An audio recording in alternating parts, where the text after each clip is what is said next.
Oke, bismillah. Assalamualaikum warahmatullahi wabarakatuh. Waalaikumsalam warahmatullahi wabarakatuh. Apa kabar mister-mister sekalian? Alhamdulillah. Jadi di sini saya akan mempresentasikan tentang memaknai semboyan pendidikan utama di Indonesia. Tapi sebelum itu, marilah kita bersama-sama mengikuti ice breaking terlebih dahulu. Jadi cara ice breakingnya itu berpasang-pasangan ya. Beda kayak kemarin nih. Beda, mirip. Dari pendahulu. Udah langsung aja lah. Enggak, beda. Jadi caranya itu misalnya ini tangan mister pertama ya, ini mister kedua di sini, mister ketiga. Iya. Udah nggak usah ya. Ya. Yang jadi tangan satu, tangan mister pertama, ini mister kedua, ini mister pertama, mister kedua. Terus Iya, jadi emang gini doang apa gimana? iya gitu. Satu tangan apa dua? Dua-duanya.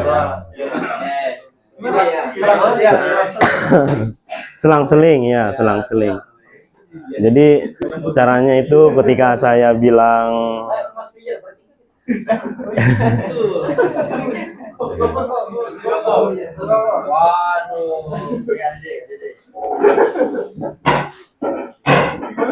Gimana nih gini doang? bentar dulu. Jadi kalau misalnya saya bilang up, berarti tangan yang di bawahnya naik. Up. Ya. Kalau misalnya down, berarti yang di bawahnya, yang di atasnya turun ke bawah. Ya gitu. Ya coba ya.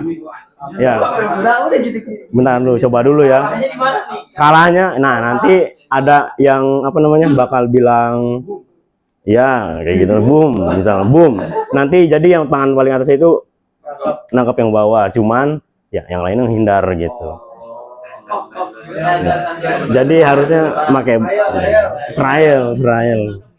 Hah? Kalau berhasil nangkap ya Ini dapat poin. pulang pakai bedak atau jangan deh. Ya udah, kalau berhasil nangkap ya udah. Kapan mulainya? Ya ini. Jadi Ada mau langsung presentasi aja. iya langsung aja sih ngomongnya. Jadi ya, mulai ya. Up, ya, down, up, up, down,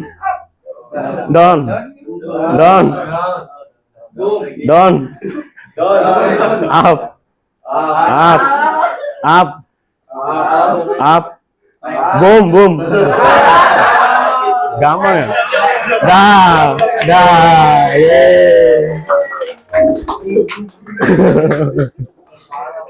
Udah ya, sekarang kita masuk.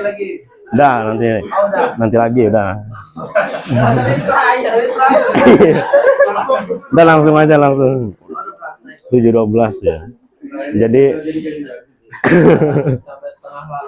memaknai semboyan pendidikan utama di Indonesia. Nah, pernah nggak sih mister di sini tuh bertanya kepada diri sendiri gitu, kayak gimana sih cara menjadi guru yang ideal itu?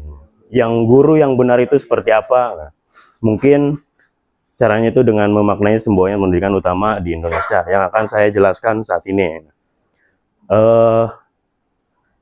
Coba di sini ada mister di sini itu ada yang tahu nggak sih semboyan pendidikan di Indonesia itu apa? Bukan, Tuturian Dayani ya. Ya, jadi mungkin sebelum saya melanjutkan ya, saya membahas dulu sejarah singkat dari Tuturian Dayani ini. Jadi pas kejadiannya itu waktu Indonesia masih bernama Hindia Belanda ya. Jadi pada saat itu pendidikan itu hanya bisa diakses oleh bangsawan dan orang-orang Belanda. Nah, salah satu yang mendapat akses pendidikan itu adalah Raden Mas Suwarji Surjaningrat, atau yang biasa kita kenal dengan Ki Hajar Dewantara. Nah, Ki Hajar Dewantara ini merasa kalau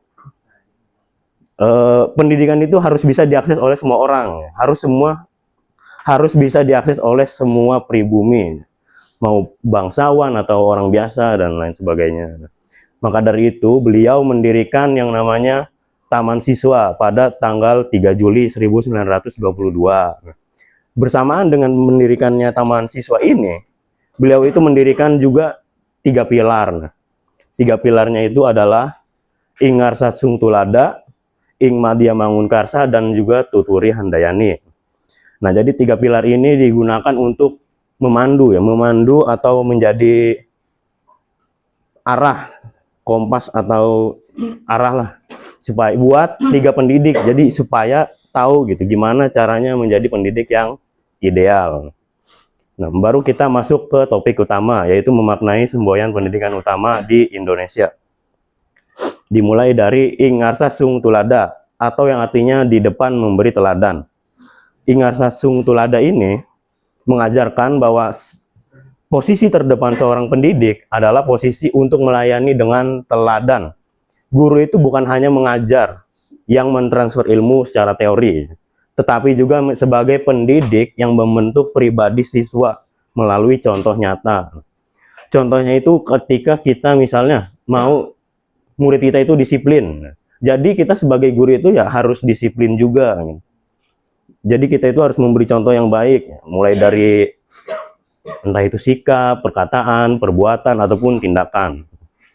Dan juga tentunya keteladanan bagi dengan cara guru itu harus benar-benar menguasai materi yang dia beri, supaya siswa itu percaya kalau gurunya itu emang guru yang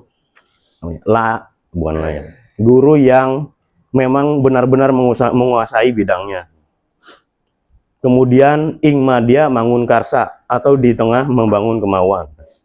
Seorang pendidik juga selain berdiri di depan sebagai teladan, jadi guru itu harus bisa masuk ke dalam siswanya langsung ya. Jadi setara dengan siswanya. Nah, tugasnya ini untuk membangun semangat, ide, dan motivasi.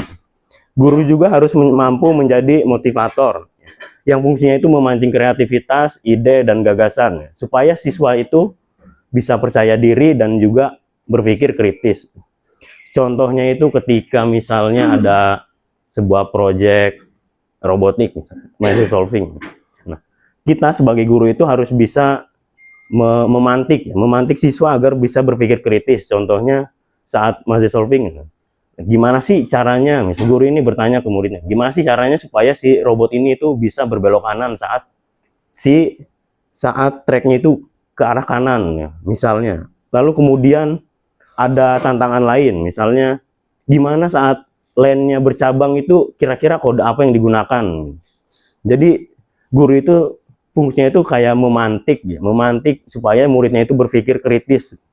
Dan juga ketika murid ini mengalami kesulitan dalam memahami pembelajaran, guru itu datang langsung menanyakan apa sih kesulitannya gitu. Kemudian yang terakhir itu Tuturi Handayani, di belakang memberi dorongan. Jadi guru di sini fungsinya itu tidak mengatur siswa secara penuh ya. Jadi siswa itu diberi kebebasan tapi bertanggung jawab gitu. Jadi guru itu di belakang itu tugasnya itu cuman memantau, memberi dukungan dan penguatan. Jadi siswa itu dibiarkan melakukan apa yang dia suka, tapi ya harus bertanggung jawab gitu. Jadi jangan melakukan yang ke arah yang salah. Nah, fungsinya itu karena siswa itu kan punya apa sih namanya, kalau punya arahnya masing-masing gitu. Kayak misalnya saya ini sukanya multimedia, saya ini sukanya robotik gitu. Ya, minat. Jadi kita itu tidak bisa memaksakan kalau wah kalian ini harus bisa robotik semua. Ya walaupun memang di pelajarannya itu memang mengharuskan diselesaikan.